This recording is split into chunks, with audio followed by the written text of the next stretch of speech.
அப்போ ஆவியானவர் கொடியேற்றிட்டாருன்னா என்ன அர்த்தம் அப்படின்னா, சத்ரு வெட்கப்பட்டு போயிட்டான், சத்ரு அவமானப்பட்டுட்டான், சத்ரு துக்கப்பட்டுட்டான். இன்றைக்கு ஒரு நல்ல தலைப்புக்குள்ள நம்ம பயணம் செய்ய போறோம். எனக்கு இந்த தலைப்பை நான் தியானிக்கும் போது எனக்கு ரமேஷ் பிரதர் தான் கண்ணில் வந்து போனேன். ஏன் அப்படின்றத நான் சொல்றேன். சில நேரங்கள்ல நான் வார்த்தையை தியானிக்கும் போது சில குடும்பங்கள் எனக்கு ஐடென்டிட்டி ஆவாங்க. சில நேரங்களில் நம்ம சபை சூழ்நிலை, சில நேரங்களில் எங்களுடைய வாழ்க்கையில் வரக்கூடிய இந்த பர்சனல் ஒரு வார்த்தையில் பலப்படுவோமா அப்படின்னு சொல்லி சில நேரங்கள் சூழ்நிலைகள் மாறும் பாருங்க. இயற்கை சூழ்நிலை, சுற்றி இருக்கிற சூழ்நிலைகள், இதெல்லாம் மாறும்போது தேவனிடத்தில் நம்ம என்ன பண்ணுவோம்? வார்த்தைகளை கேட்குவோம். ஆண்டவரே, இந்த சூழ்நிலைக்கு உம்முடைய வார்த்தைகளை எங்களுக்கு தாங்க ஆண்டவரே அப்படின்னு சொல்லி நம்ம என்ன பண்ணுவோம்? கேட்குவோம். அப்போ சில நேரங்கள் சில மனிதர்களை நமக்கு ஒரு ஐடென்டிட்டியா காமிப்பாரு. யாரு ரொம்ப இந்த காரியத்தை விரும்புவாங்க, யார் இந்த விஷயத்தை ரசிப்பாங்க. சில பேருக்கு பாருங்க ஆராதனை ரொம்ப பிடிக்கும், சில பேருக்கு மெசேஜ் ரொம்ப பிடிக்கும், சில பேர் பார்த்தீங்க அப்படின்னு சொன்னா இந்த டெலிவரன்ஸ் ரொம்ப பிடிக்கும், இந்த கடைசியில் நம்ம ஜெபிக்கிறது ரொம்ப பிடிக்கும். சில நேரங்களில் இல்லைங்க இந்த ஸ்பெஷல் மீட்டிங்ஸில் ஏதாவது ஒரு டிஃப்ரெண்ட்டான காரியங்கள் நடக்கும், அது எங்களுக்கு ரொம்ப பிடிக்கும் அப்படின்வாங்க. ஆனால் இன்னைக்கு ஒரு காரியத்தை நான் உங்களுக்கு சொல்லி இந்த காரியத்தை எப்படியெல்லாம் எடுத்துட்டு போவ தேவன் எனக்கு உதவி செய்வார் என்பதை தேவன் அறிந்திருக்கிறார். நிச்சயமா அவர் எனக்கு உதவி செய்வார். ஆமென். வாசிக்கலாம்.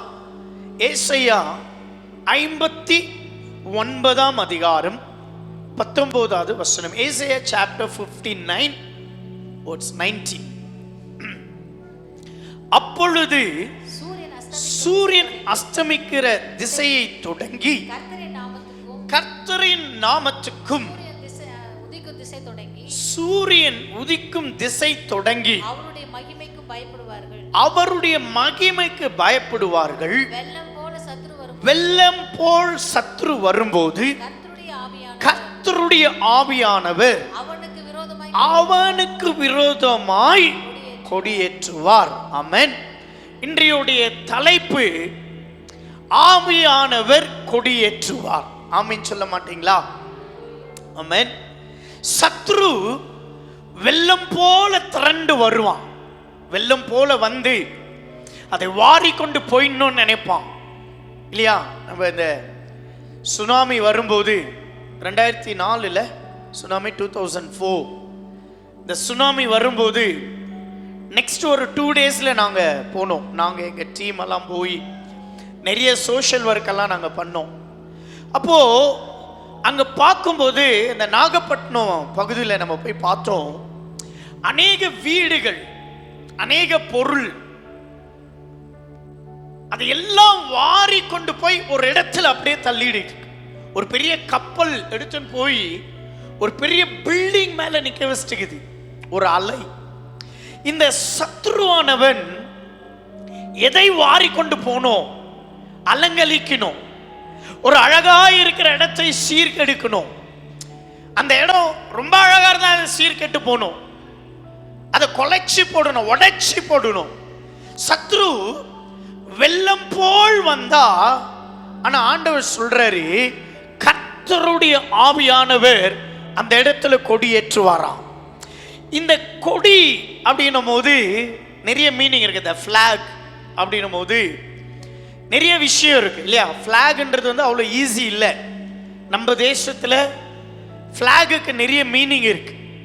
நீங்க பார்த்தீங்க அப்படின்னா யாராவது நம்ம நாட்டு முதலமைச்சர், நம்ம ஸ்டேட்டுடைய முதலமைச்சர், கர்நாடகா முதலமைச்சர் இறந்திருந்தார்னா, முன்னாள் முதலமைச்சர் இறந்திருக்கும் போது பார்த்தீங்கன்னா விதானசௌதாவில் மேலே இருக்கிற கொடி கீழே இறக்கியிருப்பான். தட்ஸ் ஒரு மீனிங், ஒரு துக்கம். ஒரு துக்கத்தை நாங்கள் எல்லாம் சேர்ந்து அந்த துக்கத்தில் பங்கு கொள்ளுகிறோன்றதுக்கு ஒரு மீனிங். நீங்கள் அதே பார்த்தீங்க அப்படின்னு சொன்னால் கொடி ஏற்றப்படும் போது ஒரு வெற்றி. ஆகஸ்ட் 15 பார்த்தீங்கன்னா எல்லா இடத்துலையும் கொடி ஏற்றப்படும். இந்த கொடியை அவமானப்படுத்தினா அவங்க கவர்மெண்ட் என்ன பண்ணணும்? பனிஷ் பண்ணும். அவ்வளோ ஈஸி இல்லை, பெரிய பனிஷ்மெண்ட் தான். 6 மணிக்கு மேலே கொடி இருக்கக்கூடாது, அது கொடி கீழே இறங்கணும், கொடி உள்டாவா ஏற்றிடக்கூடாது, அப்புறம் கொடியை அவதூறுவாய் பயன்படுத்தக்கூடாது, தேவையில்லாத இடத்துல கொடி ஃப்ளாகை வந்து என்ன பண்ணக்கூடாது, போற்றக்கூடாது. ஏன்னா இந்த கொடி, இந்த ஃப்ளாக்ன்றது வந்து பார்த்தீங்க அப்படின்னா நிறைய அடையாளங்கள். சில நாடு பிரதமர் நம்ம நாட்டுக்கு வந்தாங்கன்னா அவங்க நாட்டுடைய கொடியை கொண்டு வந்து வைப்பாங்க. நீங்கள் பார்க்கும்போது பேசும்போது ஒருத்தருக்கு ஒருத்தர் அக்ரிமெண்ட், எங்கள் நாடு இதை உங்களுக்கு கொடுக்குது அப்படின்னும் போது அவங்க நாட்டுடைய கொடி இருக்கும். அப்போ இந்த கொடி வந்து என்ன அப்படின்னா ஒரு ஐடென்டிட்டி. சொல்லுங்க, கொடி என்பது ஒரு ஐடென்டிட்டி. இப்போ நான் மலேசியாவுக்கு போயிருந்தேன்.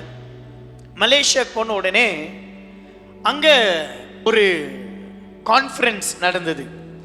அந்த கான்ஃபரன்ஸில் பார்த்தீங்க அப்படின்னா எல்லா நாட்டுடைய சில நாட்டுடைய அந்த கண்ட்ரியோடைய ஃப்ளாகை எடுத்துக்கின்னு எல்லாருமே வராங்க. எல்லாரும் வரும்போது நான் அங்கே உட்காந்து நம்ம நாட்டுடைய கொடியை பார்க்கும்போது நமக்குள்ள ஒரு சந்தோஷம். வேற நாட்டில் நம்ம நாட்டுடைய கொடியை பார்க்கும்போது ஒரு பெரிய சந்தோஷம். நீங்கள் இந்த ஆகஸ்ட் 15க்கு இண்டிபெண்டன்ஸ் டே அதெல்லாம் பார்த்தீங்க அப்படின்னா பூஜ் கலீஃபாவில் அந்த மேலே அந்த பூஜ் கலீஃபாவில் அந்த லைட்ஸில் வந்து நம்ம ஃப்ளாக் போட்டிருப்பாங்க. ஃப்ளாக் ஒரு ஃபியூ செகண்ட்ஸ் அந்த ஃப்ளாக் வந்து அங்கே இருக்கும். ரொம்ப சந்தோஷம். டிவிலலாம் காமிச்சுனே இருப்பாங்க, இந்திய தேசத்தினுடைய ஃப்ளாக் வந்து பாருங்க பண்ணியிருக்காங்க அப்படின்றது ஒரு பெருமைக்குரியது. இப்போ நம்ம நாட்டுடைய ஃப்ளாக் அப்படின்னா எல்லாருக்கும் தெரிஞ்சிடும் இதுதான் நம்மளுடைய இது அப்படின்னு சொல்லி. சில யுத்தத்தில் கொடி இருக்கும், சமாதான கொடி. ஒரு வெள்ளை கொடியை எடுத்துன்னு போயிட்டா சமாதானம். போய் எங்கள் வீட்டுக்கு எங்கள் நாட்டில் உள்ளதை வந்து நாங்கள் உங்களுக்கு கொடுத்து நாங்கள் என்ன பண்ணுறோம், சமாதானத்தை ஒப்புரவாக்கி கொள்ளுகிறோம். அப்புறம் இன்னொரு சில ஃப்ளாக் இருக்கும், பிளாக் துக்கத்தை அனுசரிக்க, ரெட்டு யுத்தத்தை ஆரம்பிக்க, இல்லையா? சில ஃப்ளாக் இந்த கொடினால வரக்கூடிய சில வெற்றி, தோல்வி, துக்கம், இது எல்லாமே வந்து என்ன பண்ண முடியுது, சரியாய் நம்மளால புரிந்து கொள்ள முடியும். அந்த ஃப்ளாகை வச்சு நம்மளால புரிஞ்சு கொள்ள முடியும். சில இடத்துல பார்த்தீங்க அப்படின்னு சொன்னா, நான் வந்து ஒரு சில ஈவெண்ட் இருக்கு, ஒரு சில ஈவெண்ட். இந்த ஈவெண்ட்டுங்க என்ன பண்ணுவாங்க அப்படின்னு சொன்னா, எங்கேயாவது ஒரு ட்ரிப்பு அவங்கள வெளியே கூட்டுன்னு போவாங்களே, வெளியே கூட்டுன்னு போகும்போது அவங்களுக்கு ஒரு பேட்ச் கொடுத்துருவாங்க, இல்லைன்னா ஒரு ட்ரெஸ் கோடு கொடுத்துருவாங்க, இல்லைன்னா கையில் ஒரு ஐடென்டிட்டிக்கு ஒரு ஃப்ளாகோ ஒரு கர்ச்சிஃபோ, இதை ஏன்னா மிஸ் ஆகிடக்கூடாது. 50 பேர் 100 பேரை கூட்டுன்னு போகிறாங்க, 100 பேருக்கு மைக்கில் பேச முடியாது. அப்போ என்ன பண்ணுவாங்க, இதை நீங்கள் ஃபாலோ பண்ணு. நான் ஒரு ஐடென்டிட்டியை எடுத்துகிட்டு போகிறேன்னா அந்த ஐடென்டிட்டியை நீங்கள் என்ன பண்ணுங்க, ஃபாலோ பண்ணுங்க. அப்போ தான் நம்ம ஒரு யூனிட்டி, இல்லையா? அப்போ அந்த யூனிட்டிக்கு சில ஐடென்டிட்டி கலர், சிலது ட்ரெஸ் கோடு, சில நேரங்களில் ஃப்ளாக், இந்த மாதிரி பல காரியங்களை பயன்படுத்துவாங்க. ஆனால் இந்த இடத்துல என்னுடைய கேள்வி என்ன அப்படின்னா, ஆவியானவர் கொடியேற்றுவார், இல்லையா? இப்போ ஆவியானவர் கொடியேற்றினா அந்த மனிதனுடைய வாழ்க்கை எப்படி இருக்கும், இல்லையா? ஒரு மனிதன் கொடியேற்றும் போதே, ஒரு அரசாங்கம் கொடியேற்றும் போதே அந்த கொடிக்கே பலவிதமான அர்த்தங்கள் இருக்குன்னா, என் ஆவியானவர் உங்களுடைய வாழ்க்கையில வந்து உங்களை ஒரு ஐடென்டிட்டியாய் மாற்றுவதற்கு உங்களுக்குள்ள இருந்து ஒரு கொடியை ஏற்றுவார்னா அந்த கொடி உங்க வாழ்க்கையில எப்படியாய்ப்பட்ட கொடியா இருக்கும், இல்லையா? யோசிக்கணும் தானே. இங்க சொல்றாரு, சத்ரு வெள்ளம் போல வருவான், சத்ரு வெள்ளம் போல வருவான். ஆனா இங்க ஆவியானவர் கொடியேற்றுவார். அப்போ ஆவியானவர் கொடியேற்றிட்டாருன்னா என்ன அர்த்தம் அப்படின்னா, சத்ரு வெக்கப்பட்டு போயிட்டான், சத்ரு அவமானப்பட்டுட்டான், சத்ரு துக்கப்பட்டுட்டான், சத்ரு என் வீட்டு என் குடும்பத்தை எதை அலக்களிக்க நினைக்கிறானோ அது கர்த்தருடைய ஆவியானவர் வெற்றியை தந்திருக்கிறார். ஆமென் சொல்ல மாட்டீங்களா? ஏன்னா அவர் கொடியேற்றுகிறார். அதனால்தான் சங்கீதம் 23:5 சொல்லுது, சத்ருக்கள் மத்தியில் ஒரு பந்தியை ஆயத்தப்படுத்தி, எத்தனை பேர் நல்லா சொல்ல முடியும், என் தலையை எண்ணெயால், ஓ கமான் சர்ச், சத்ருக்கள் மத்தியில ஒரு பந்தியை ஆயத்தப்படுத்தி என் தலை எண்ணெயால் அபிஷேகம், ஐ பிளஸ். நல்லா சொல்லுங்க, என் தலையணையால் அபிஷேகம் பண்ணுகிறீர், என் பாத்திரம் நிரம்பி வழிகிறது. ஆமென் சொல்ல மாட்டீங்களா? ஆமென். சத்துருக்கள் மத்தியில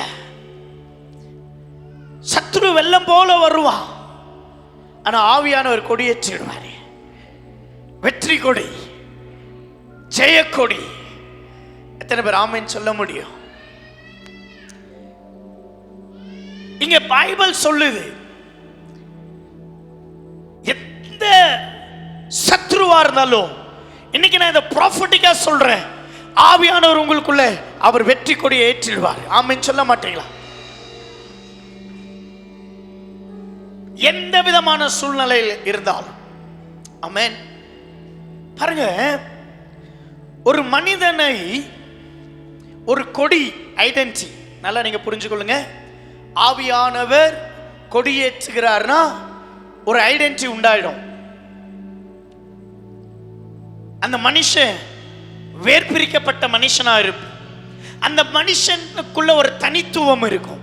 இங்க பாருங்க, இங்க வாசிங்க, இப்படி வாசிக்கலாம். 1 சாமுவேல் 16ஆம் அதிகாரம் 12வது வசனத்தை வாசிக்கலாமா? 1 Samuel chapter 16 verse 12. ஆள் அனுப்பி அவனை அழைப்பித்தான். அவன் சிவந்த மேனியும் அழகிய கண்களும் நல்ல ரூபம் உள்ளவனாய் இருந்தான். அப்பொழுது கர்த்தர், இவன்தான், நீ எழுந்து இவனை அபிஷேகம் பண்ணு என்றார். நல்லா புரிஞ்சுக்கொள்ளுங்க, நல்லா புரிஞ்சுக்கொள்ளுங்க. இது தாவீது. தாவீது அபிஷேகம் பண்ணப்பட நாள் அது. அந்த நாளில் ஒரு பெரிய மனிதர் சாமுவேல் தீர்க்கதரிசி வரார், வீட்டுக்கு வரார். இப்ப வீட்டுக்கு வந்த உடனே இது இந்த பாயிண்டை நீங்க நல்லா புரிஞ்சுக்கொள்ளுங்க. இந்த பாயிண்டை நீங்க நல்லா புரிஞ்சுக்கணும், சரியா? இந்த பாயிண்டை நீங்க புரிஞ்சுக்கினீங்கன்னா தான் வெற்றி, அந்த கொடியோடைய அடையாளத்தை உங்களால பார்க்க முடியும். இப்போ இங்க என்ன சொல்றாருன்னா, இப்போ சாமுவேல் வீட்டுக்கு வராரு. வீட்டுக்கு வந்த உடனே அங்க இருக்கிற சகோதரர்கள் எல்லாம் வராங்க, லைனா வராங்க. இவனா இவனா இவனா? ஆண்டவர் சொல்லிறார், சாமுவேல் சாமுவேல், மனிதன் பார்ப்பதை போல நான் பார்ப்பதில்லை. நான் உள்ளம் திரியங்களை, சொல்லுங்க, நான் உள்ளம் திரியங்களை ஆராய்ந்து பார்க்கிறேன். நான் ஹார்ட்ஸை பார்க்கிற காட் என்ற ஹார்ட்டை பார்க்கிற காடு ஏங்க தாவீதுடைய கண்ணையும் சிவந்த மேனியும் பார்க்கணும்? ஆண்டவர் சொல்றாரு, நான் மனுஷன் பார்க்கறது மாதிரி பாடி, ஹைட்டு, ஒயிட் இதெல்லாம் நான் பார்க்கறது இல்லை அப்படின்னு கடவுள் தான் சொல்றார். ஆனா அதே கடவுள், அதே ஆவியானவர் இங்க வேதாகமத்தில் எழுதப்படுகிறது, அவன் அனுப்பி அவனை அழைப்பித்தான். அவன் சிவந்த, ஏன் ஆண்டவர் சிவந்த மேனியை பார்க்கணும்? இருதயத்தை தானே பார்க்கிறாரு. இருதயத்துக்கு ஏற்றவன். இரண்டாவது சொல்றாரு அழகிய. சரி, நான் கேட்கிறேன், இந்த சிவந்த மேனியும் அழகிய கண்ணும் அவங்க அண்ணன்களுக்கு இல்லையா? அப்ப சாமுவேல்னா எதை பார்த்தாரு? இன்னும் பியூட்டிஃபுல்லா இருந்திருக்கலாம். ஆனா கடவுள் ஒரு மனிதனை ஐடென்டி பண்றது வேற. நல்லா புரிஞ்சுக்கொள்ளுங்க. ஒரு மனிதன் இன்னொரு மனிதனை ஐடென்டி பண்றது வேற. ஆனா கடவுள் ஐடென்டி பண்ணும்போது அந்த மனுஷன் மேல ஆவியானவர் இருப்பாரு. மனிதன் ஐடென்டி பண்ணும்போது அவனுக்கு அழகுதான் இருக்கும். கையை தட்டி ஆவியானவர். அல்லேலூயா. கடவுள் ஒரு மனிதனை ஐடென்டி பண்ணார்னா அந்த மனுஷன் மேல அபிஷேகம் இருக்கும். நல்ல கையை தட்டி. கடவுள் ஒரு மனிதனை ஐடென்டி பண்ணா அந்த மனுஷன் மேல அழைப்பு இருக்கும். அல்லேலூயா. சிவந்த மேனி, அழகிய கண்கள், அவங்க சகோதரர்களுக்குள்ள இன்னும் அழகா இருந்திருக்கலாமே. ஏன்னா சாமுவேல் தீர்க்கதரிசி, அவரே சொல்றாரு இவன் தானோ. அப்ப எவ்வளவு அழகா இருந்தா இவன் தானோன்னு சொல்லுவார். அழகு இருந்ததுங்க. அழகு இருந்தது. ஆனா கடவுளை ஐடென்டி பண்றார் பாருங்க. இப்ப கடவுளை ஐடென்டி பண்றார், ஆவியானவர் ஐடென்டி பண்றார். ஆவியானவர் ஐடென்டி பண்ணா வெற்றி கொடி. எத்தனை பேர் ஆமென் சொல்ல முடியும்? ஆவியானவர் ஐடென்டி பண்ணா ஜெய கொடி. ஆவியானவர் ஐடென்டி பண்ணா சமாதான கொடி. ஆவியானவர் ஐடென்டி பண்ணா ஆசீர்வாதமான கொடி. ஆவியானவர் ஐடென்டி பண்ணா உன் தலை நிமிருகிற. ஆமென். இங்க ஆவியானவர் ஆளை அனுப்பி அவன் அப்படியா சிவந்த மேனி, அழகிய கண்கள், ரூபம் உள்ளவனாயிருந்தான். அப்பொழுது கர்த்தர், ஹல்லேலூயா, ஐடென்டி. இன்னொரு விஷயம் என்ன தெரியுமா? 13வது வசனத்தை வாசிங்க. அப்பொழுது சாமுவேல் எதை எடுத்தாரு? தைல கொம்பை எடுத்தாரு. அவனை இன்னொரு ஐடென்டி என்ன தெரியுமா? நல்லா புரிஞ்சுக்கொள்ளுங்க. சத்ரு வெள்ளம் போல வந்து வாரி கொள்ளும் போது ஊரே கைத்தட்டி அந்த குடும்பம் போயிடுச்சு, அந்த மனுஷன் போயிட்டா, அவன் கீழே விழுந்துட்டா, அவங்க ரோட்டுக்கு வந்துட்டா, அவன் அவமானப்பட்டுட்டா, அவங்க தலை நிமிர முடியாது என்ன சத்ரு வாரி கொண்டு போனா, அதே கண்கள் பார்க்கும்படி கர்த்தருடைய ஆவியானவர் அவர்கள் மத்தியிலே உனக்கு வெற்றி கொடியை தருவார். அந்த ஜனங்கள் மத்தியில உங்களுடைய கொடி வெற்றி கொடியாய் மாறும். ஆமென் சொல்ல மாட்டீங்களா? இங்க பாருங்க, இங்க தன் சகோதரர்கள், ஏன் அவங்க சகோதரர்கள் நடுவில் தெரியுமா? 8 பேர் இருந்தாங்க. ஆனா இவனை மட்டும் ஒதுக்கி வச்சாங்க.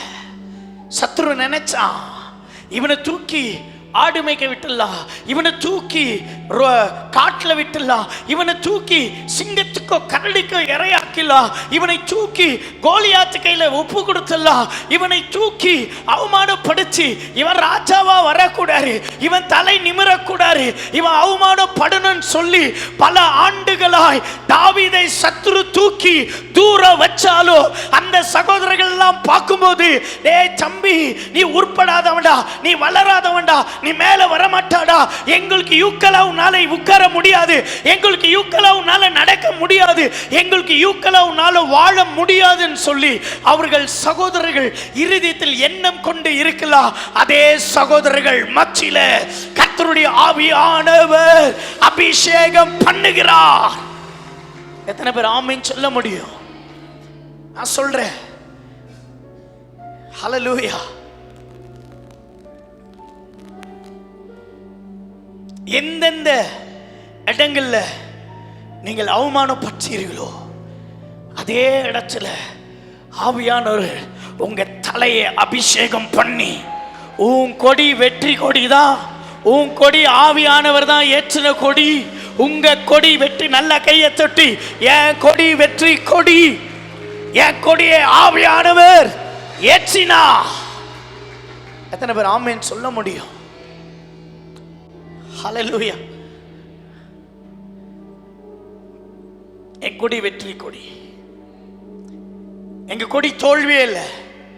இன்னைக்கு ஒரு சூழ்நிலை தோல்வியா பார்த்தா அது சூழ்நிலை, ஆனா வெற்றியை யாராலும் தடுக்கவே முடியாது. சூழ்நிலை மாறும். சொல்லுங்க, என் சூழ்நிலை மாறும். கையை உயர்த்தி சொல்லுங்க, என் சூழ்நிலை மாறும்.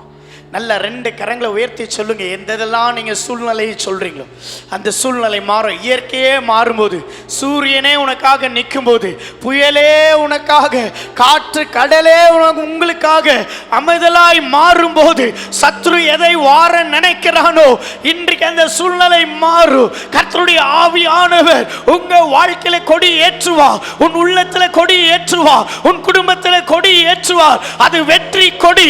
எந்தெந்த இடத்துல அவமானப்பட்டையோ அதே இடத்துல கர்த்தர் உன் தலையை எண்ணெயால் அபிஷேகம் பண்ணி உன் பாத்திரம் நிரம்பி வழியும். சத்துருக்கள் மத்தியில பந்தி ஆயத்தப்படுத்தி உன் தலை எண்ணெயால் நிரம்பும். எந்த இடத்துல எனக்கு ஒரு குழந்தை இருந்தா என் தலை நிமிரும். ப்ராஃபட்டிக்கா சொல்றேன், உன் கர்ப்பத்தின் கனி இன்னைக்கு திறக்கும், உன் கரு திறக்கும், உன் கர்ப்பப்பை திறக்கும், அதுக்குள் கரு உண்டாகும். அது கர்த்தருடைய வல்லமையினால, கர்த்தருடைய ஆவியானவர்னால அது ஆகும். தேவன் அதை செய்வார். ஹல்லேலூயா, ஹல்லேலூயா. இன்னொரு விஷயத்த சொல்றேன், ப்ராஃபட்டிக்கா சொல்றேன், நீங்க நல்லா புரிஞ்சுக்கங்க.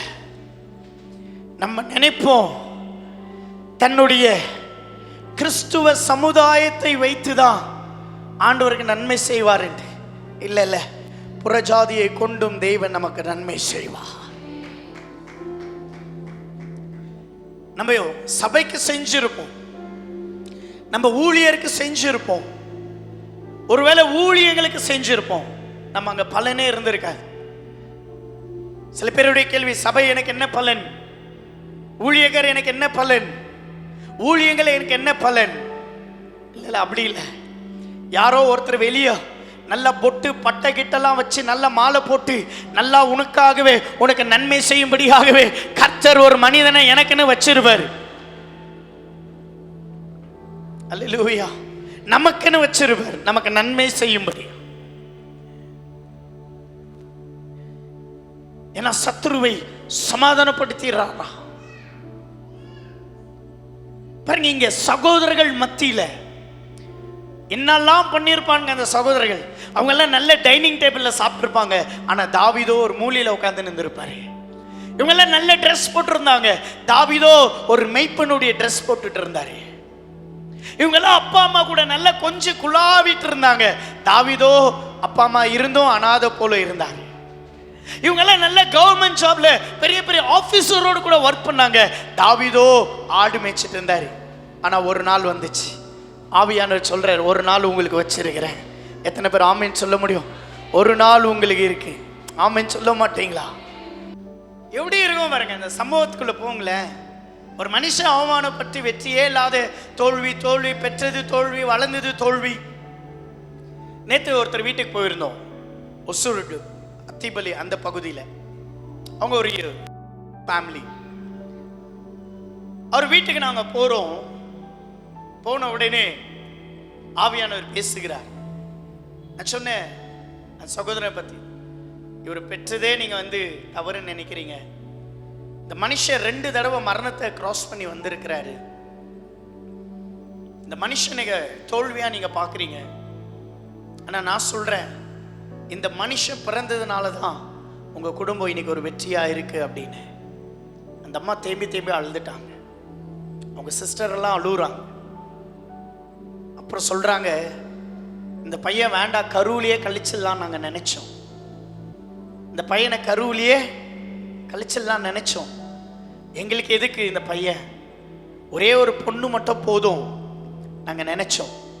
ஆனா நடந்தது என்ன தெரியுமா? கல்யாணம் ஆகி சில ஆண்டுலேயே அவங்க வீட்டுக்காரர் விட்டு போயிட்டாரு. இப்போ இந்த பையன் மட்டும் இல்லைன்னா அவங்க அக்காவை எப்படி கட்டி கொடுத்துருக்க முடியும்? ஒரு பெரிய வீட்டை கட்டியிருக்காரு, பெரிய வீடு, நல்ல காரு, வீடு வசதி எல்லாமே அந்த பையன் நிமித்தமாக தான் அந்த வீடு என்ன ஆயிடுச்சு, ஆசீர்வதிக்கப்பட்டுச்சு.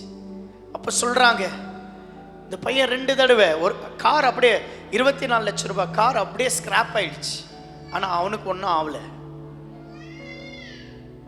நேற்று போய் அந்த ப்ராஃபஸி சொல்கிறேன், வீட்டிலேருந்து கோல்டு எடுத்துன்னு வராங்க எங்களுக்கு கொடுக்கறதுக்கு.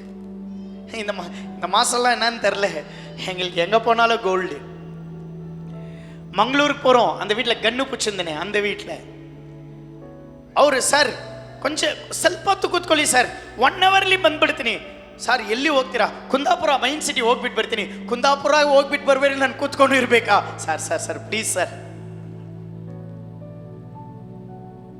அவர் வராரு, வந்து பார்த்தா எனக்கு ஒரு பிரைஸ்லைட் போடுறாரு, ஏறக்குறைய 22 கிராம் 3 சவரன். பாஸ்டமாக்கு ஒரு கோல்டு ரிங்கு போடுறாரு. சார் ஏன் சார் இது, எனக்கு எதுக்கு சார் இது? சார் இல்லை சார், எங்கள் வீட்டுக்கு நீங்கள் வந்தது கடவுளே எங்கள் வீட்டுக்கு வந்த மாதிரி. எங்கள் வீடு இவ்வளோ நாள் தோல்வியில் இருந்தது, இதுக்கு மேலே எங்களுக்கு ஒரு நம்பிக்கை வந்திருக்கு. என் வீடு வெற்றியுள்ள வீடாக மாறும், என் தொழில் வெற்றியுள்ள தொழிலாக மாறும். எஸ், ஏன் மாறாது? ஒரு அந்நிய மனுஷனுக்கு இருக்க நம்பிக்கை. சொல்றாரு, ಫಾದರ್ ನಮ್ಮ ಮನೆಗೆ ಬಂದ್ರೆ ಆಶೀರ್ವಾದ, ಫಾದರ್ ಮಾತಾಡಿದ್ರೆ ಆಶೀರ್ವಾದ, ಫಾದರ್ ಪ್ರಾರ್ಥನೆ ಮಾಡಿದ್ರೆ ಆಶೀರ್ವಾದ. ಅವ್ರು ನಂಬುತ್ತಾರೆ, ದೇವರ ಆಶೀರ್ವಾದ ಮನೆಗೆ ಬರುತ್ತದೆ. ಯಾರು ನಂಬುತ್ತೀರೋ, ಇವತ್ತು ನಾನು ಪ್ರಾಫಿಟಿಕ್ ಆಗಿ ಹೇಳ್ತೀನಿ, ನಿಮ್ಮ ಮನೆಯಲ್ಲಿ ಒಂದು ಜಯ ಕೊಡೋ ದೇವರಾಗಿ. எத்தனை பேர் ஆமென் சொல்றீங்க? நம்பணுங்க, நம்பணும். ஏன் நம்பிக்கை இல்லை? அவர் எப்பயுமே அவைலபிள். பாஸ்ட் எப்ப கூப்பிட்டாலும் கெச்சிருவாரு, எப்ப கூப்பிட்டாலும் வந்துருவாரு, எப்ப வேணாலும் அவர்கிட்ட பேசிடலாம். ஆவியானவர், சொல்லுங்க ஆவியானவர். அந்த சகோதரன் நேத்து அழுறான். அவங்க வீட்டில் பார்த்தா ஒரு பெரிய கோல்டு காயின் எடுத்துன்னு வராங்க. வினய சச்சின்லாம் கூட வந்து, என்னப்பா இது? ஏன் வேல்யூ பண்றாங்க? யாரை வேல்யூ பண்றாங்க? இந்த உடன்படிக்கை பெட்டியை வேல்யூ பண்ணல, இந்த பெட்டிக்குள்ள இருக்கிற மன்னாவை வேல்யூ பண்றாங்க. the word. இன்னைக்கு வார்த்தையை வேல்யூ பண்ற ஒவ்வொருத்தருடைய வீடும் ஒவ்வொருத்தருடைய குடும்பமும் சொல்ற அநேகர் மத்தியில கர்த்தர் உன் தலையை நிமிர்த்தி தான் வைப்பாரு, உன் கொடி ஏற்றப்படும். எத்தனை ஆண்டு அவமானம், எத்தனை ஆண்டு வேதனை, எத்தனை ஆண்டு தள்ளு, எத்தனை ஆண்டு ஒதுக்கப்பட்டது. கரங்களை உயர்த்தி சொல்லாமா? சத்ருவுக்கு முன்பாக என்னையும் நிறுத்தி உயர்த்தி வைத்தவரே நன்றி ஐயா. சத்ருவுக்கு முன்பாக என்னையும் நிறுத்தி உயர்த்தி வைத்தவரே நன்றி ஐயா. கண்ணீரை துடைச்சிடுங்க, காயங்களை ஆற்றிடுங்க. கண்ணீரை துடைச்சிடுங்க, காயங்கள் ஆற்றிடுங்க. கிருபை தந்தவரே நன்றி ஐயா. என்னை உயர்த்தி வைத்தவரே ஓ, உங்க கிருபை மட்டும் இல்லைன்னா வேஸ்ட். எல்லாம் சேர்ந்து சொல்லுங்க, உங்க தயவு மட்டும் இல்லைன்னா வேஸ்ட். உங்க கிருபை மட்டும் இல்லைன்னா வேஸ்ட்.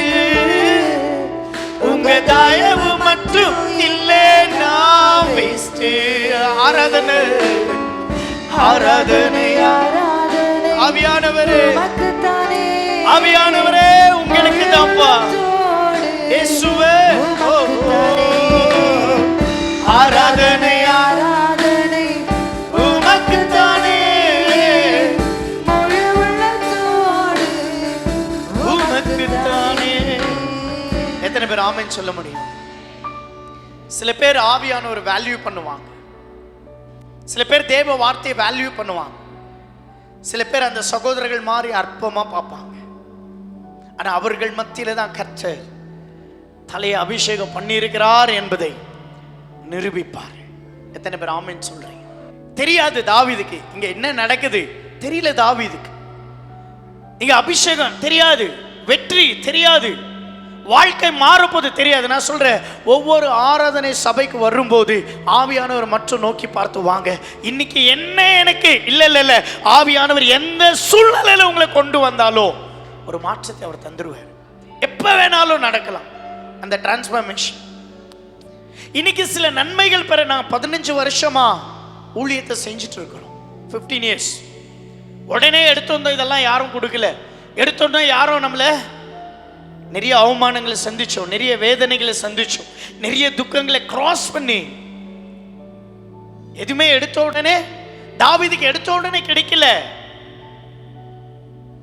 இப்ப சகோதரர்கள் மத்தியில் என்ன ஆகுதான் அங்க பாருங்க. அது வசனத்தை வாசிங்களேன், 13 வாசிங்களேன், 13 வாசிங்க. 1 சாமுவேல் 16:13. அப்பொழுது சாமுவேல் தைல கொம்பை எடுத்து அவனையும் அவன் சகோதரன் நடுவில் அபிஷேகம் பண்ணினான். அந்த நாள் முதற்கொண்டு கர்த்தருடைய ஆவியானவர் தாவீதின் மேல் வந்து இறங்கி இருந்தார். இப்படி சொல்லுங்க, இப்படி சொல்லுங்க. நல்ல தோல்வியா இருந்த அந்த மனுஷன் மேல் கர்த்தருடைய ஆவியானவர் வந்தபோது அந்த தோல்வி வெற்றி கொடியாய் மாறிடுச்சு. ஆமென். தோல்வியா இருந்த அந்த மனுஷனுடைய வாழ்க்கையில் என்ன ஆயிடுச்சு? வெற்றி. நல்ல ஒரு ஆமென் சொல்ல மாட்டீங்களா? நல்லா சொல்ல மாட்டீங்களா? பாருங்க, அப்படியே பாருங்க, முடிச்சிடுறேன். சில காரியங்களை பாருங்க. இப்போ நல்லா புரிஞ்சுக்கொள்ளுங்க. ஆதியாகமம் 41:38 வாசிங்க. Genesis chapter 41 and 38. அப்பொழுது பார்வோன் தன் ஊழியக்காரரை நோக்கி, தேவ ஆவியை பெற்ற இந்த மனுஷனை போல வேற ஒருவன் உண்டா என்றான். என்னன்னா ஐடென்டி பாருங்க. யோசேப்ப தன் சகோதரர்கள் கிணத்துல போட்டுட்டாங்க. இவன் வேண்டாம், இவன் நமக்கு தேவை இல்லைன்னு சொல்லி கிணத்துல போட்டுட்டான். அடிமைக்கு விற்கப்பட்டான். அங்க போய் வேலைகளை பார்த்தார். ஆனா பாருங்க, ஆவியானவர் பாருங்க, அங்க எத்தனை அரசாங்கம் இருந்தாலும், எத்தனை படத்தளபதிகள் இருந்தாலும், எத்தனை போர்ச்சவர்கள் இருந்தாலும், எத்தனை பானபத்திரக்காரர்கள் யோசேப்பை மறந்தாலும், ஆவியானவர் வெற்றி கொடியை கொடுப்பதில் அவர் மறக்கவே மாட்டார். பானபத்திரக்காரன் கூட மறந்துட்டார் யோசேப்பு கிட்ட. நன்மை பெற்றவன் யோசேப்பு பார்வோன் இடத்துல அவன் வேலை செய்யும் போது, என்னை நினைத்துக்கொள் என்று யோசேப்பு சொன்னாரு. ஆனா அவன் மறந்துட்டான். நான் சொல்றேன், நம்ம வாழ்க்கையில சில பேர் மறப்பாங்க, ஆனா ஆவியானவர் மறக்கவே மாட்டார். சில பேர் நன்மை கிட்ட பார்க்காத மாதிரி போவாங்க. நான் கூட எத்தனை பேர் பேப்டிசம் பண்ணி பார்த்து அப்படியே பார்க்காத மாதிரி அப்படியே போவாங்க. நான் சொல்லுவேன், ஆவியானவர் மறக்க மாட்டார். சில பேர் மறந்துடுவாங்க, நன்மை வந்த உடனே மறந்துடுவாங்க, பொருள் வந்த உடனே மறந்துடுவாங்க, சில காரியங்கள். இல்ல இல்ல இல்ல, ஆவியானவர் மறக்க மாட்டார். அவர் அவர் அவர் என்னைக்குமே மறக்க மாட்டார். இவன் மறந்துட்டான், ஆனா தேவன் மறப்பதில்லை. அதனாலதான் பைபிள் சொல்லு, தாய் தன் பாலகனை மறந்தாலும் நான் உன்னை மறப்பது இல்லை. இவன் மறந்தான், ஆனா ஆண்டவர் மறக்கல. ஆண்டவர் மறக்கல. இப்ப ஆண்டவர் என்ன பண்ணிட்டாரு, ராஜாவை டிஸ்டர்ப் பண்றாரு. இப்ப ராஜாவை டிஸ்டர்ப் பண்ண உடனே ராஜாவுக்கு தெரிஞ்சிடுச்சு, இந்த மனுஷன் வேறப்பா, இந்த மனுஷனை போல இன்னும் வேற யாராவது இருக்காங்களா? இல்ல இல்ல, வேற யாரும் இல்ல. ஆவியானவர் பாருங்க, அதே மனிதர்கள் கொண்டு ஒரு ஐடென்டிட்டி பாருங்க. வாசிங்களா அப்படியே.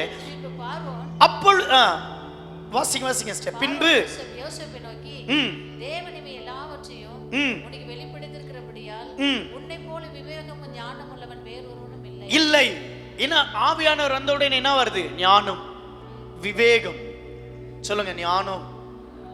ஞானம் நல்லா சொல்லுங்க. ஞானம், விவேகம்.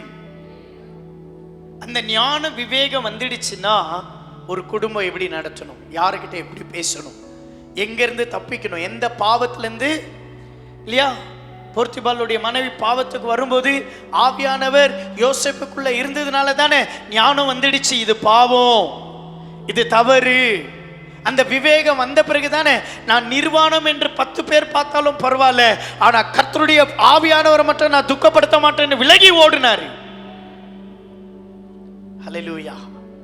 ஆவியானவர் வரும்போது அங்க பாருங்க, அங்க வாசிக்கலாம் அப்படியே. நீ என் அரண்மனைக்கு அதிகாரியா இருப்பாய், உன் வாக்கின்படி என் ஜனங்கள் எல்லாரும் அடங்கி நடப்பார்கள். இப்ப என்ன ஆயிடுச்சு? அதிகாரி ஆயிட்டார், ராஜா ஆயிட்டார். அதிகாரி, அடிமை அதிகாரி, ஆடு மேய்க்கிறவன் ராஜா. என்னங்க, அதான் ஆவியானவர் ஒரு மனிதனுக்கு கொடியேற்றினார்னா அந்த மனிதனுடைய ஐடென்டிட்டி வேற மாதிரி மாறிடும். ஆமென் சொல்லுங்களேன். வேற மாதிரி நம்மளை பார்த்து என்ன சொல்லணும்? நீ வேற மாதிரி பாடணும். பக்கத்துல சொல்லுங்க, நீ வேற மாதிரி.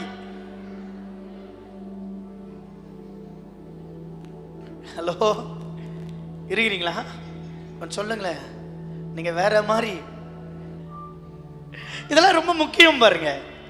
நியாயாதிபதிகள் 6:36. அப்பொழுது கிதியோன் தேவனை நோக்கி, தேவரீர் சொன்னபடியே என் கையினால் இஸ்ரவேலை ரட்சிக்க வேண்டும். ஆனால் 34 வாசிங்க சிஸ்டர். அப்பொழுது கர்த்தருடைய ஆவியானவர் கிதியோன் மேல் இறங்கினார். இங்க பாருங்க, நல்லா புரிஞ்சுக்கொள்ளுங்க. கிதியோன் ஒரு பயந்தவன். கிதியோன் ஒரு பயந்த சுபாவம். அவருடைய வாழ்க்கையில் என்ன தெரியுமா? என்னால ஒன்றும் செய்ய முடியாது. இன்னைக்கு யாருன்னா அப்படி இருக்கிறீங்களா? நான் சொல்றேன், உங்க மேல் கர்த்தருடைய ஆவியானவர், உங்க மேல கர்த்தருடைய ஆவியானவர் இறங்கி இருக்கிற நீங்க விசுவாசித்தீங்கன்னா, நீங்க யாரெல்லாம் கொண்டு பயந்தீர்களோ அவர்கள் எல்லாம் கூப்பிட்டு ஒரு ராஜ்யத்தை ஏற்படுத்துவீர்கள். ஆமென். இவர் பயந்தாரு, ஆனா கர்த்தருடைய ஆவியானவர் யார் மேல? கிதியோன் மேல் இறங்கினார். பாருங்க, இப்ப கர்த்தருடைய ஆவியானவர் இறங்கிட்டாருன்னா ஒரு தைரியம் இல்லையா? இன்னொரு சம்பவம் வாசிக்கலாம். 1 ராஜாக்கள் 1ஆம் அதிகாரம் 5வது வசனம். 1 ராஜாக்கள், ஃபர்ஸ்ட் கிங். வாசிங்க. ஆகீத்திற்கு பிறந்த அதோனியா என்பவன். என்னது? யாருங்க அவர் பேரு? அதோனியா என்பவன் நான் ராஜா ஆவேன் என்று சொல்லி தன்னைத்தானே உயர்த்தி தனக்கு ரதங்களையும் குதிரை வீரர்களையும் தனக்கு முன்பாக ஓடும் 50 காலாட்களை சம்பாதித்தான். நல்லா புரிஞ்சுக்கொள்ளுங்க. சில பேரு ஆண்டவர் ராஜா ஆக்க மாட்டாரு, ஆனா அவங்க ராஜா நினைச்சு சில வேஷம் போடுவாங்க பாரு. சில பேரை பாத்துக்கிறீங்களா? அவங்களுக்கு வயசாச்சுன்றது நம்பவே மாட்டாங்க. வயசு 60 வயசு இருக்கும், ஜீன்ஸ் பேண்ட் டிஷர்ட் எல்லாம் போட்டு கொஞ்சம் பாலிஷ் எல்லாம் பண்ணி கொஞ்சம் லைட்டா டச்சப் எல்லாம் பண்ணிக்கின்னு நான் 30ன்ற மாதிரியே ஒரு நடப்பாங்க. பாத்துக்கிறீங்களா? பாத்துக்கிறீங்களா? நிறைய பேர். சில பேரெல்லாம் பார்க்கணும். நான் ரொம்ப எங்க வயசு கேட்டதான் சொல்லுவோம், ஐயோ இவ்வளவு வயசா. சில பேருக்கு ரியலா எங்க இருப்பாங்க. இங்க இந்த மாதிரி ஒரு சம்பவம். இந்த அதானி என்றவன் என்ன அப்படின்னா,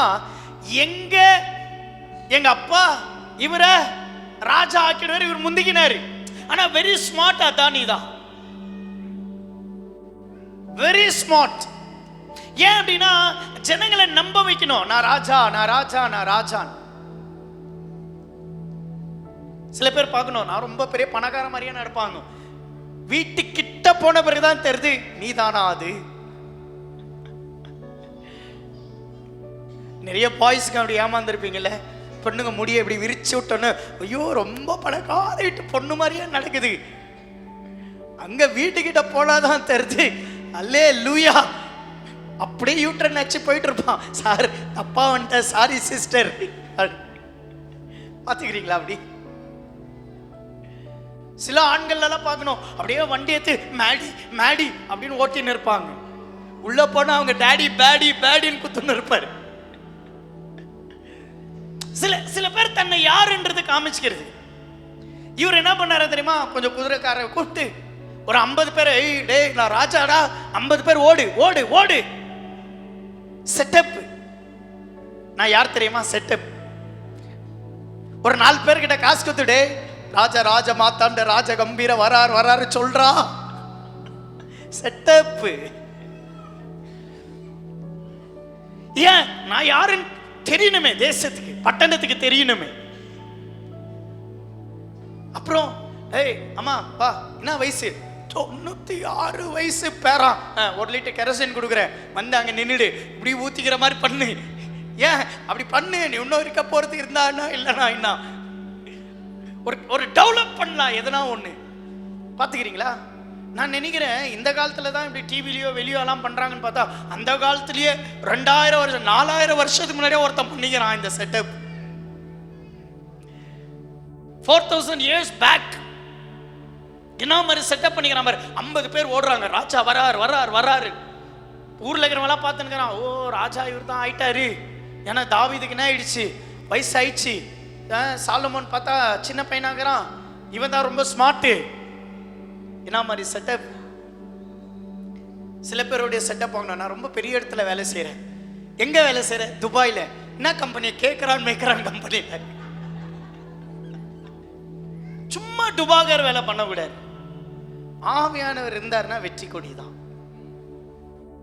நம்ம எப்படியானாலும் நம்மளை நடிச்சுக்கலாங்க.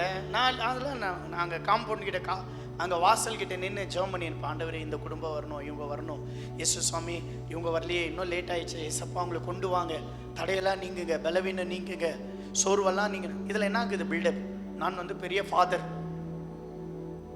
என்ன வரப்போகுது? கரைத்தனமா என்ன வரப்போகுது? யார் பாக்குறாரு? ஆண்டவர். செட்டப் பண்றது. இவங்க வர்றாரு அவங்க வர்றாரு, எடு எடு எடு எடு எடு. கொஞ்ச நேரத்துல பெட்ஷீட் எல்லாம் போட்டு அப்படியே சோஃபா கீப்பாலாம் எடுத்துட்டு, அது அப்படி எடுத்துட்டு பார்த்தா தெரியும் எலி கொதறி விட்டுருக்கோம் அந்த சோஃபாவை. யார் வரா? பேங்க் லோன்கார வரா. இந்த பேங்க் லோன்காரன் வரானா, ஒரு செட்டப் பண்ணுறோம் பாரு. நம்ம பக்கத்து வீட்டில் போய் சொல்லுவோம், அக்கா நைட்டுக்கு பாயாசம் செய்யலாம்க்கா. அவங்க வந்து கேட்குவாங்கோ, இவங்க எல்லாம் ரொம்ப நல்லுங்கன்னு சொல்லுக்கா. இந்த பாஸ்போர்ட் ஆஃபீஸில் போலீஸ் வருவாங்க வெரிஃபிகேஷனுக்கு. செட்டப் இல்லைங்க. ஆவியானவர் இருந்தா ரியல் வந்துடும். ஆவியானவர் இருந்தா ரியல். சொல்லுங்க, எத்தனை பேர் புரியுது? நான் பேசுறது புரியுதா? ஆவியானவர் இருந்தா ரியல்.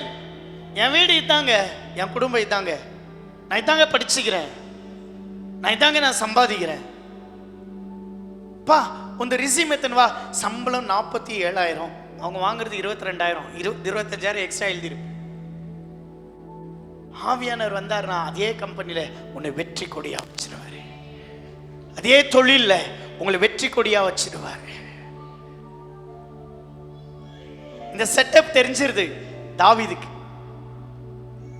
தாவீது இப்ப பண்றாரு பாருங்க ஒரு வேலை, சூப்பரா இருக்கும், அது செம்மையா இருக்கும். வாசிக்கலாம் அப்படியே. அதே 1 ராஜாக்கள் 1:32 வாசிங்க. பின்பு தாவீது ராஜா ஆசாரியன் ஆகிய சாகோத்துக்கையும் தீர்க்கதரிசி ஆகிய நாத்தானையும் யோதாவின் குமாரனாகிய பெனாயாவையும் என்னிடத்தில் வரவழையுங்கள் என்றான். அவர்கள் ராஜாவுக்கு முன்பாக பிரவேசித்த போது ராஜா அவர்களை நோக்கி, நீங்கள் அங்கே உங்கள் ஆண்டவனுடைய சேவகரை கூட்டிக் கொண்டு என் குமாரனாகிய சாலமோனையும் ஏற்றி அவனை கிதியோனுக்கு அழைத்து கொண்டு போங்கள். அங்கே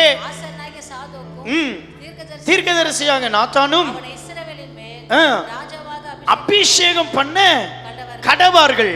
பின்பு எக்காலம் ஊதி ராஜாவாகிய சாலமோனே வாழ்க என்று வாழ்த்துங்கள் என்றார். அல்லேலூயா. உடனே ராஜா என்ன பண்ணிட்டாரு, எல்லாரையும் கூப்பிடு. ஏன் அங்க ஒரு டூப் நடந்துங்குது, ரியல் என்னான்ட்டு காமிக்கலாம். நீங்க அதை நல்லா படிங்க வீட்டில். அங்க ஒரு டூப் நடந்துங்குது ரியல். இப்ப ரியல் என்ன, கழுதமலை ஏற்றி எல்லா தீர்க்கதரிசியை கூப்பிட்டு ஊழியர்களை கூப்பிட்டு சாலமோன் தான் ராஜா. இப்ப எல்லாரும் கோஷமிடுங்க. நடந்தது என்ன தெரியுமா? நடந்தது என்ன தெரியுமா? அங்க பொட்ல பிரியாணி வாங்கி கொடுத்தாரு அதானி. அங்க சாப்பிட்டு நின்றாங்க. தாவீது ராஜா சாலமோனை ராஜா என்று அறிவித்துட்டாருன்னு தெரிஞ்ச உடனே பொட்லத்தை விட்டு சாப்பிட்டு நின்றவங்க எல்லாம் இங்க வந்துட்டாங்க சாலமோனை பார்க்க. கடைசியில அதானியே வந்துட்டாரு. வந்து காலை பிடிச்சி கெஞ்சி, எனக்கு ஏதோ தீங்கு நினைவிக்க வேண்டாம். சில பேருடைய கற்பனை. அப்போ அதானி ரொம்ப ஸ்மார்ட் தானே. ராஜா ஆவறதுக்கு முன்னாடி இவ்வளோ பெரிய செட்டப் எல்லாம் பண்ணி இவ்வளோ தனக்குள்ள ஆசையை வச்சிருக்கிறாரு. ஏங்க அதானி ஆகக்கூடாது அப்படின்னா, அதானிக்கும் சாலமோனுக்கும் வித்தியாசம் என்ன தெரியுமா? அதானி தானா ஏற்படுத்தின செட்டப், ஆனா சாலமோன் மேல கர்த்தருடைய அபிஷேகம். வெற்றி என்பது நம்ம ஏற்படுத்துற செட்டப் இல்லைங்க. வெற்றி என்பது ஆவியானவர் கொடியேற்றுகிற கொடி. எத்தனை பேர் ஆமென்றீங்க? எத்தனை பேர் ஆமென்றீங்க? வெற்றி நம்ம அரேஞ்ச் பண்றது இல்ல, நமக்காக தேவன் அரேஞ்ச் பண்றது. இப்ப வெற்றி என்ன ஆயிடுச்சு தெரியுமா? சாலமோனுக்கு கடவுள் ஏற்படுத்தினார். சாலமோனை தைல கொம்பினால் அபிஷேகம் பண்ணார்கள் ராஜாவாக. ஆனா இவருக்கு யாரும் அபிஷேகம் பண்ணல. இவரே சேர் எடுத்துட்டு வந்து போட்டாரு. இவரே 50 பேரை செட்டப் பண்ணாரு. இவரே சாப்பாடு செஞ்சு எல்லாத்துக்கும் போட்டாரு. வெற்றி என்பது தானா சொல்லிக் கொள்றது அல்ல. வெற்றி என்பது கர்த்தருடைய ஆவியானவர் நமக்கு தருகிற ஒரு அபிஷேகம். எத்தனை பேர் ஆமென் சொல்றீங்க? ஆவியானவர் வெற்றி கொடியை உங்க வாழ்க்கையில ஏற்றி இருக்கிறார். நீங்க வெற்றி பெற்றுங்க.